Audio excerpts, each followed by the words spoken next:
What I learned in film class. Alright, let me take it on. What I learned in film class. David Fincher, Zodiac, 7, Gone Girl, The Gamer, The Girl with the Dragon Tattoo, and... Motherfucker! You hit me in the ear! Fight Club is widely considered one of the most polarizing, hyper-masculine, and rebellious of his filmography. If you can already tell, this is the go-to for film study learning. Just look at the glowing review I had after I watched it in class. The narrator, played by Bruce Banner, is a white-collar insomniac that feels claustrophobic in his day-to-day routine and experiences momentary satisfaction by buying a house, household appliances, and seeing how that conflicts with Durden, played by Brad Pitt, a soap salesman squatting in an abandoned home, basically being there to just live like there's no tomorrow. The duality between these two characters is expressed through the clever editing such as Tyler flashing and still shots whenever the narrator is at his lowest point, cutting from a graphic violent scene to a quieter moment, fighting one another for the first time, and then drinking a beer, and quite brilliantly revealing how the narrator was in fact doing all these things as Tyler in the third act, and then the pacing intensifies. Spoilers. We then proceed to the next element, genre. Siegfried Crosser suggests that the genre holds the audience's attention to cater to social and cultural demands, which is further elevated by Fincher's cinematic approach. His style can best be described as hyper-realistic and contain, a lot of mature themes, which best suits the genre of what a thriller is.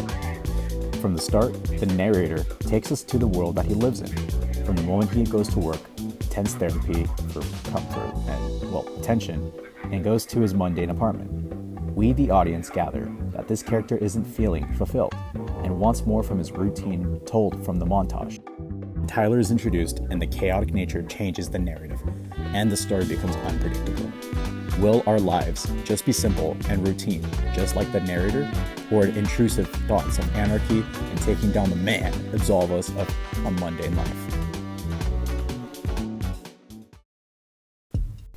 Now apply this to his most recent film, The Killer. Fincher takes a more quiet approach, calculated. The Killer stars our favorite mutant Hitler and his day-to-day life of being a hitman. Without giving away too much, The Killer almost plays out like a hitman game, yet the filmmaking of Fincher is ever still present. Stripping away the angst and grime that Fight Club had, and every film that Fincher released up until that point, he still evolves, and we almost have the exact opposite, and yet we're captivated. With Fassbender eating McDonald's, listing off its nutrition benefits? What the fuck? All while applying the same themes of mundaneness and satirical dialogue, that when the story goes into fuck it territory, we, the audience, are anxious to see what this will do to our protagonist, stepping into the thriller territory that Fincher loves to play around in. Sound familiar? You can apply this to Social Network, 7, Zodiac, and even Mank. Shout out to Mank, by the way. But that doesn't become distracting nor a flaw. Establishing his character's arc and fleshing that out in order to have the audience sympathize or antagonize, whatever floats your boat, and the genre just adds fuel to that. This is what ultimately becomes the greatest weapon that most recent blockbusters seem to lack, that Fincher, Scorsese, Peele, and recently Gerwig all have in common, that the character's journey can elevate the genre that they're in. Which ultimately begs the question, without conflict or motivation, can the story still be engaging? Or, fuck it, are you still just excited for King Kong vs. Godzilla 2? I mean, I'll still watch it, I guess. Now, I'm not really too good at making these kind of video essays. I mean, just look at the one I made for Wong War Kai, In the Mood for Love. I made that video on my other channel, Best Friendos, which you should definitely subscribe to, and that didn't really turn out the way I wanted it to. This is how I thought about movies during the course of my time in college, so yeah, if you like more of these, just subscribe and stay tuned for more. Yeah, I'm really shitty at these things, so okay, bye.